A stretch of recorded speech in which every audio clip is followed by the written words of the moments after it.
Romeo 5 अध्याय उसका 12वां वचन।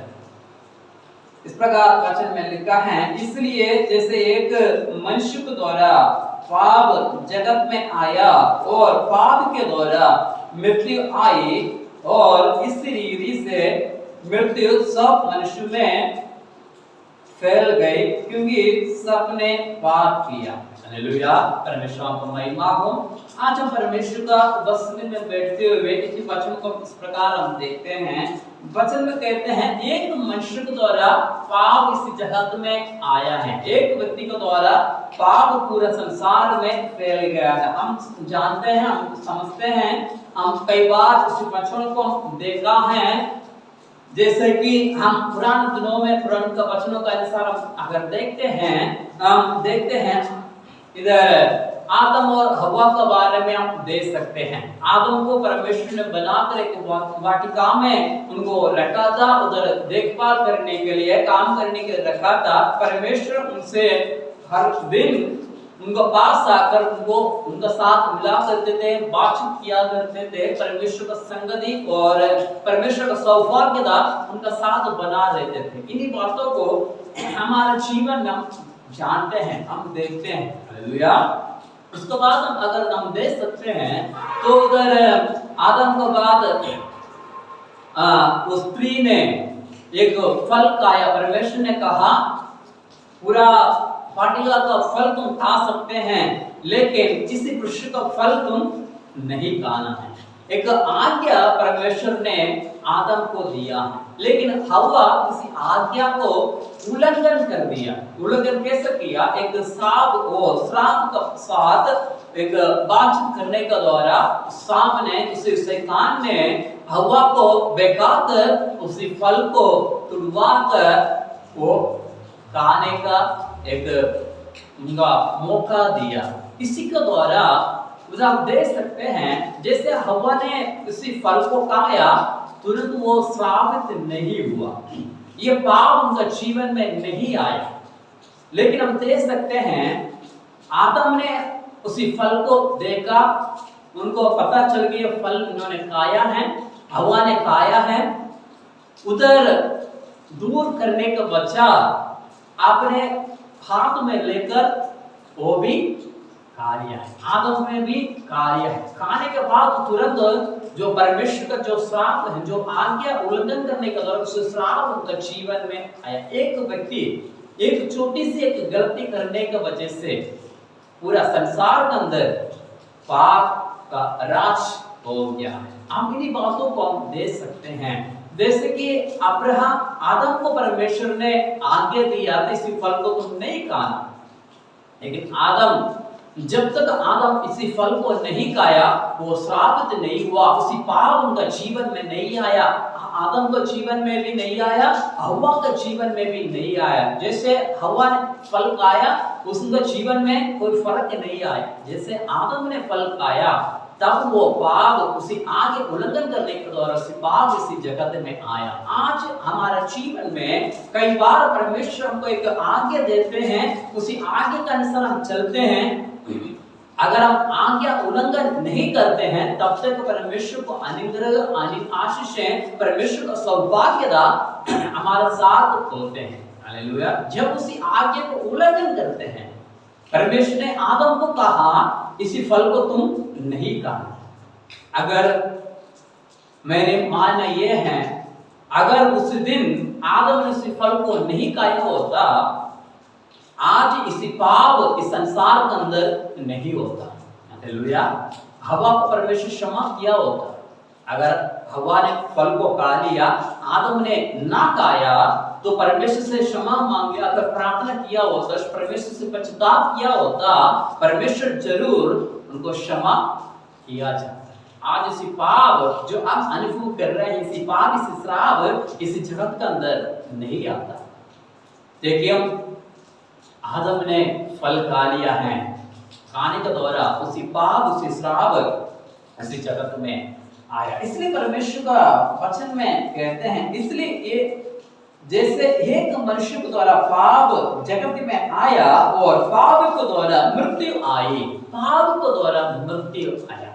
पाप के द्वारा मृत्यु आई और इसी रीति से मृत्यु जगत सब मनुष्य में फैल गए क्योंकि सब ने पाप किया। एक व्यक्ति का आज्ञा उल्लंघन करने के द्वारा मानव जाति सभी श्रापित हो गए, सभी लोग पाप में फंस गया। आने वाला हरेक पीढ़ी पूरा संसार पाप में डूब गया।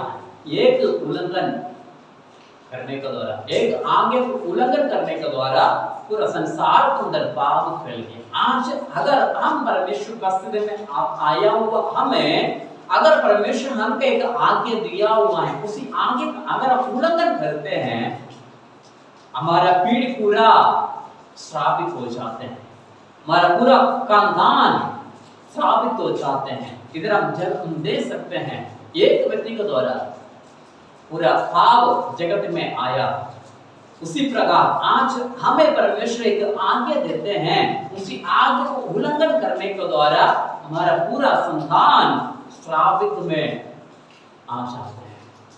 हालेलुया। उसी पाप को, उसी श्राप को हमारे जीवन से दूर करने की आवश्यकता है। परमेश्वर को और अपना दृष्टि बढ़ाने के लिए आवश्यकता है। परमेश्वर आज हमारे पास आया हुआ इसी पाप को दूर करने के लिए, श्राप को क्षमा करने के लिए परमेश्वर हमारे पास आया हुआ है। हमें उनको उपस्थिति से हमको क्या करना है, हमको शुद्ध करना है, पवित्र करना है। हम पश्चाताप करते हुए परमेश्वर उपस्थिति में हमें आने की आवश्यकता है। उसका साथ साथ एक वचन और मैं पढ़ाना चाहूंगा, रोमियो के पत्र में 5 का 8 पद हम पढ़ेंगे।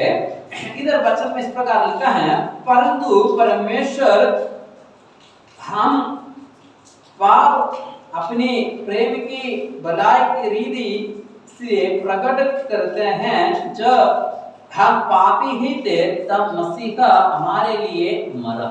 हालेलुया। तो वचन में इस प्रकार साफ रीति में कहते हैं, परंतु परमेश्वर हम पर अपनी प्रेम की भलाई इस रीति से प्रकट किया।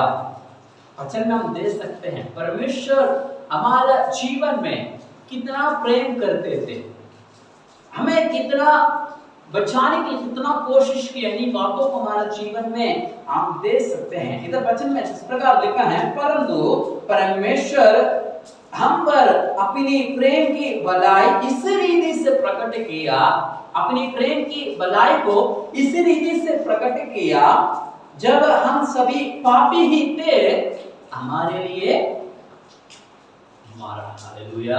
हमारे लिए मरा, हम पापी ही थे, वो पवित्र परमेश्वर हमें बचाने के लिए, हमें प्रेम करने के लिए, जो हमारे ऊपर रखा हुआ प्रेम का द्वारा, प्रेम के कारण क्या किया है, इसी पापी बच्चे के लिए अपने जीवन को कुर्बान कर दिया।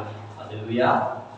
इसी वचन को हम देख सकते हैं, हम पापी ही थे, हमारे लिए अपनी जीवन को दे दिया, हमारे लिए मरा।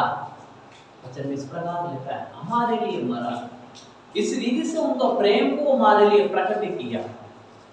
जीवित परमेश्वर, सृष्टिकर्ता, उद्धारकर्ता, सामर्थी परमेश्वर एक पापी इंसान को बचाने के लिए, जो पाप से दसा उसी व्यक्ति को बचाने के लिए, उधर से छुड़ाने के लिए अपनी जीवन को कुर्बान कर कर मुझे और आपको बचाया है।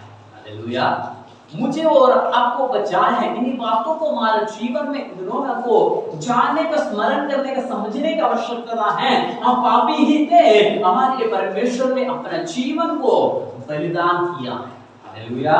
हमारे लिए, मेरे लिए, आपके लिए, मेरी आवाज सुनने वाला सभी के लिए परमेश्वर ने अपना जीवन को समर्पण किया है, हमारे लिए मरा है, हमको बचाने के लिए, हमें इसी अनंत जीवन को देने के लिए, इस स्वर्ग राज्य में हमको प्रवेश करवाने के लिए अपने आप को हमारे लिए बलिदान करवाया। हालेलुया। वचन में लिखा है, एक पाप लहू से पाप का क्षमा मिलते हैं। जानवर का बलिदान से पाप का क्षमा नहीं मिलता। हम मन्नत मांगने से हमारा जीवन में पाप का क्षमा नहीं मिलता। हम नंगा पैर चलने से हमको हमारा पाप से क्षमा नहीं मिलता। हम इधर उधर तीर्थ यात्रा करने से हमारा पाप को क्षमा नहीं मिलता। प्रभु यीशु मसीह को बस्ती में आने से, उनको ग्रहण करने से हमारा पाप को क्षमा मिलते हैं, क्योंकि उन्होंने हमारे लिए, हमारा पाप के लिए पहले से ही अपना जीवन को कुर्बान किया है, पहले से ही अपना जीवन को हमारे लिए दे दिया है। अगर हम उसे ग्रहण करें, उसे विश्वास करें, हम बच सकते हैं। हालेलुया।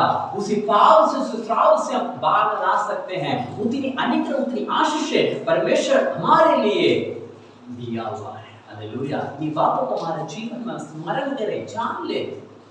हम तीर्थ यात्रा करना से, हम इधर उधर जाने से, पवित्र स्थान में जाने से हमको क्षमा नहीं मिलता है। हम पानी से डुबकी लगाने से हमारा पाप का क्षमा नहीं मिलता। जब तक हमारे जीवन से हम अंगीकार ना करें, प्रभु यीशु मसीह है, खुदा है, जब तक हम अंगीकार ना करें, ग्रहण ना करें, तब तक हमें छुटकारा, क्षमा हमको नहीं मिलते हैं। इन बातों को सभी जानने की आवश्यकता है, पहचानने की आवश्यकता है। परमेश्वर ने ऐसा अनुग्रह, आशीष प्रभु हमारे जीवन में दिया है। प्रभु यीशु मसीह को पाने का, उनको समझने का, उनको स्वीकार करने का अधिकार प्रभु हमें दिया हुआ है। उसी अधिकार को इस्तेमाल करें, उसको हम अपना कामों में लेकर आए, परमेश्वर अपने जीवन में जगा दे, स्मरण करे, तो परमेश्वर हमारा पाप को क्षमा करेगा। हमें उसी पाप से, श्राप से हमको मुक्ति देने के लिए वो स्वयं शक्त है। हालेलुया। वो स्वयं शक्त है हमारे लिए, क्योंकि ऑलरेडी पहले से ही उन्होंने अपने जीवन को मेरे लिए, आपके लिए बलिदान दिया है। इन बातों को आप जान ले, इन बातों को आप समझने हैं, समझकर उनको बस्ती में आए, उनको पुकारे, उनको बस्ती में आए, अपने जीवन को परमेश्वर में समर्पण करे। वो हमें रक्षा करने के लिए तैयार है, वो हमको रक्षा करने के लिए तैयार है। हमें उनको बस्ती में वापस आने की आवश्यकता है, हमें उनको बस्ती में वापस आने की आवश्यकता है, हमें उनको बस्ती में आना है। जब तक हम नहीं आते हैं, तब तक परमेश्वर का अनुग्रह, परमेश्वर का प्रेम, परमेश्वर का करुणा वो हमारा जीवन में नहीं आएगा। हालेलुया। हम परमेश्वर बस्ती में आना है, हमें परमेश्वर बस्ती में आना है। जब हम आएंगे, तब तक परमेश्वर हमारे जीवन में उनका अनुग्रह का हाथ बढ़ाएगा, उनका आशीषों का हाथ हमारे लिए बढ़ाएगा। अगर हम उनको बस्ती में नहीं आते हैं, परमेश्वर को, करुणा को हमारे जीवन में हम प्राप्त नहीं कर सकते हैं। हालेलुया। इसका साथ साथ एक वचन और पढ़े, प्रेरितों का काम उसका 10 अध्याय उसका 44 वचन हम दे सकते हैं। पतरस ये बातें कह रहा था कि पवित्र आत्मा वचन की सब सुनने वाला पर उतर आया। हालेलुया। इधर हम देख सकते हैं, पतरस ने परमेश्वर के वचन को, सुसमाचार को बता रहे थे, तब जो सुनने वाला सभी के ऊपर परमेश्वर का पवित्र आत्मा उतर आया। उनका जीवन में एक क्लैरिफिकेशन मिला, मुझे मेरा पाप को क्षमा मिला है, एक उनका जीवन में स्मरण आया। जब हम तन मन से, जब हम परमेश्वर की बस्ती में आते हैं और सही रीति में परमेश्वर का वचन सुनते हैं, तो हमें पवित्र आत्मा हमारे जीवन में आएगा। उसी पवित्र आत्मा का सामर्थ्य हमारे जीवन में आएंगे, हमें उसी पाप से बाहर आने का अनुभव हमको करवाएंगे। उसके अनुसार प्रभु हमको, उसी पवित्र आत्मा हमको आगे ले चलेंगे। हालेलुया। इन बातों को भी हमारे जीवन में जानने की आवश्यकता है। जितने ने परमेश्वर को ग्रहण किया, वो कभी लक्षित नहीं हुआ। वचन में इस प्रकार लिखा है, वो जीवन पाए, ज्योति पाए। ज्योति क्या है? किसी पवित्र आत्मा उनका जीवन में कार्य हुआ। हालेलुया। जो व्यक्ति परमेश्वर को ग्रहण किया हो कभी लज्जित नहीं हुआ। परमेश्वर को लज्जित होने नहीं देते हैं, क्योंकि परमेश्वर को पता है ये मेरा प्रिय पुत्र है, उन्होंने अपने जीवन को मेरे लिए समर्पण किया है, मेरे पास उनके जीवन को रखा है, इसलिए मैं उनको कभी निराश नहीं करूंगा, उनको मैं तुच्छ नहीं जानूंगा, उनको मैं परमेश्वर को मेरे साथ मेरे स्वर्ग राज्य का वारिस में इनको बनाए करेंगे। परमेश्वर का वायदा है। इन दिनों में हमें परमेश्वर उपस्थिति में आकर हमें परमेश्वर हाथ में समर्पण करने की आवश्यकता है, हमें परमेश्वर उपस्थिति में देने की आवश्यकता है। जब हम अपने आप को परमेश्वर हाथ में हम समर्पण करते हैं, परमेश्वर का बड़ी अनुग्रह, परमेश्वर का आशीष, परमेश्वर का करुणा वो हमारे जीवन में हमको प्रदान करेंगे। हालेलुया। परमेश्वर का सामर्थ्य वो हमारे जीवन में प्रदान करेंगे। इसका साथ साथ एक वचन और हम पढ़ेंगे, यूहन्ना का सुसमाचार, यूहन्ना का सुसमाचार 10 अध्याय उसका 28 पद हम पढ़ेंगे। यूहन्ना का 10 अध्याय उसका 28 पद में इस प्रकार लिखा हुआ है, और मैं उन्हें अनंत जीवन देता हूं, वे कभी नष्ट ना होगी और कोई उन्हें मेरे हाथ से छीन ना लेगा। हालेलुया। परमेश्वर का वायदा है, मैं उनको अनंत जीवन देता हूं। जो व्यक्ति परमेश्वर उपस्थिति में आते हैं, अपने जीवन को परमेश्वर हाथ में समर्पण करते हैं, परमेश्वर कहते हैं मैं इनको अपनी अनंत जीवन देता हूं। उसके बाद उस प्रकार लिखा है, मैं उनको अनंत जीवन देता हूं, वो कभी नष्ट ना होगी, वो कभी नष्ट ना होगी। और इस प्रकार लिखा है, और कोई उससे मेरे हाथ से छीन ना लेगा। मेरा हाथ तो कोई उनसे छीन कर लेके नहीं जाएगा। हालेलुया। परमेश्वर का वायदा है। हर हम परमेश्वर उपस्थिति में आते हैं, अपने जीवन को परमेश्वर हाथ में समर्पण करते हैं, अपने जीवन को परमेश्वर हाथ में देते हुए हम प्रभु को हम ग्रहण करते हैं। परमेश्वर का वायदा है, मैं उनको आनंद जीवन देता हूं। हालेलुया। परमेश्वर कहते हैं मैं उनको आनंद जीवन देता हूं, और इस प्रकार लिखा है वो कभी नष्ट ना होगा। हालेलुया। मेरे उपस्थिति में ही बना रहेंगे। हालेलुया। मैं उनको बचाऊंगा, मैं उनको संभालूंगा, मैं उनको रक्षा करूंगा बोलकर परमेश्वर का वायदा है। उसके बाद उस प्रकार लिखा है, कोई मेरे हाथ से उसको छीन कर लेके नहीं जाएगा, छीन ना ले।